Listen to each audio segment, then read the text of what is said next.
Assalamualaikum warahmatullahi wabarakatuh, sahabat remah-remah hikmah. Kali ini saya akan membacakan cerita tentang Bal'am, seorang yang begitu tinggi ilmu agamanya, tapi karena dunia ia mendoakan Nabi Musa tersesat dan doanya dikabulkan oleh Tuhan. Selamat menikmati. Suatu ketika pada zaman Nabi Musa terdapat seorang ahli hikmah yang bernama Bal'am. Para ahli tafsir Al-Quran menyebutnya Bal'am bin Baura. Bal'am merupakan ahli hikmah yang terpaksa mencegah Nabi Musa datang di kotanya atas perintah sang raja tempat ia berada. Di dalam Al-Quran sendiri tidak ada ayat yang menyebutkan nama Bal'am, tapi ada satu ayat yang menurut banyak pakar tafsir Al-Quran ditujukan pada Bal'am, yakni pada firman Allah yang berbunyi, "Dan bacakanlah kepada mereka berita tentang orang-orang yang telah aku berikan kepadanya ayat-ayatku." Kemudian dia melepaskan diri daripada ayat-ayat itu, lalu dia diikuti oleh syaitan, maka jadilah dia termasuk orang-orang yang tersesat.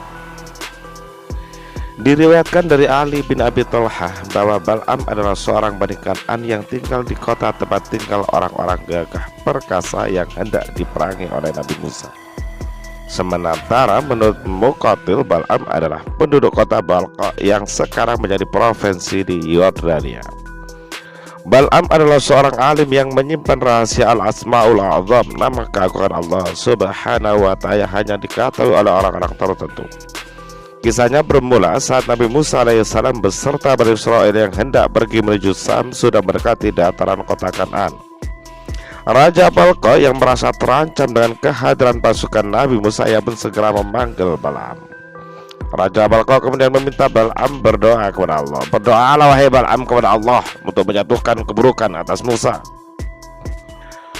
Musa adalah orang yang seagama denganku, Tuhan Raja. Aku tak mungkin berdoa untuk mencelakakannya." Jawab Bal'am menolak. Karena marah dan tersinggung dengan penolakan Bal'am, raja pun berencana memberi Bal'am hukuman gantung. Demi melihat sang raja menyiapkan salib untuk menggantungnya, Bal'am sudah paham maksud sang raja. Bal'am takut dihukum gantung. Segera ia menaiki keledainya dan pergi menuju tempat kemah Bani Israil.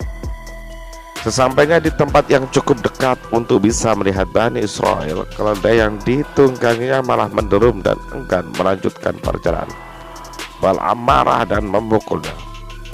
"Kenapa kau pukul aku? Aku diperintahkan untuk berhenti di sini. Di depanku ada kobaran api yang menghadang." Atas izin Allah, keledai itu mampu berbicara seperti manusia kepada Bal'am. Bal'am kemudian kembali menghadap raja. Ia melaporkan perihal keledainya yang tiba-tiba saja tak terkendali dan bisa berbicara. Sayangnya raja tak mau tahu. "Utuk saja Musa, nanti ku gantung dia," kata raja. Akhirnya Bal'am mau mengikuti kemauan raja. Ia berdoa kepada Allah agar Nabi Musa tidak bisa memasuki kota Balqa. Dan agar lebih ampuh, Bal'am menyebutkan Al-Asma'ul A'zam di dalam doanya. Benar saja, doanya dikabulkan oleh Allah Subhanahu wa ta'ala. Dampaknya Bani Israil tidak lagi berteguh hati percaya kepada Allah ketika muncul propaganda bahwa tanah Kan'an dikuasai oleh raksasa. Mereka menolak untuk pergi ke sana dan memberontak terhadap perintah Allah. Akibatnya Allah menghukum mereka untuk tetap mengembara dan tersesat di padang gurun selama 40 tahun. Hukuman ini menjadi azab yang menyebabkan bangsa Israel nyaris punah. Bahkan Nabi Musa dan Nabi Harun wafat di tempat pengembaraan ini. Tragedi ini menjadi rahmat bagi beliau berdua dan sekaligus juga menjadi azab bagi mereka yang membangkang. Namun sebelum wafat, Nabi Musa sempat mengadu kepada Allah, "Wahai Tuhanku, sebab apa kami terjebak di sini?" Karena Nabi Musa adalah Nabiullah, maka dijawab oleh Allah sebab doanya Bal'am. Kemudian Nabi Musa meminta berdoa kepada Allah, "Sebagaimana engkau mendengarkan doa Bal'am, maka dengarkan pula doa hamba untuknya ya Allah." Nabi Musa berdoa agar Allah mencabut iman dan Ismaul A'zam dari diri Bal'am. Allah pun mengabulkan doa Nabi Musa. Allah pun mencabut apa yang dimiliki oleh Bal'am, imannya, pengetahuannya, al-ismu'ul adam juga.